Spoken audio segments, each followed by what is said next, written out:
Kung meron kayong bagong bili, bagong adapt, bagong pusa o aso sa inyong bahay, huwag nyo sila agad-agad ihahalubilo sa mga aso o pusa na nasa loob ng bahay. Make sure na i-isolate or ihiwalay nyo sila 7 days pagkakuha nyo. Dahil may nagkakaparvo, distemper, lepto, or blood parasite kahit nasa loob lang naman ng bahay. Ito ay ang incubation period. Ito ay ang observation time. Ibig sabihin may mga sakit na dala ng aso o pusa galing sa labas or even sa tsinelas, sa food bowl, or beddings. Hindi agad-agad lumilitaw yung simptomas.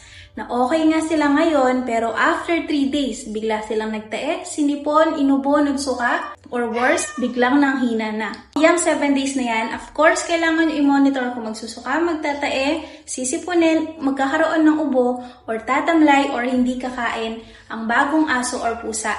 And yes, pwede pa rin sila makakuha ng sakit. True sa atin, sa ginagamit nating damit sa tsinelas, lahat possible. That's why importante ang vaccine ng inyong mga alaga kahit nasa loob lang sila ng bahay. So yun lang, follow for more vet.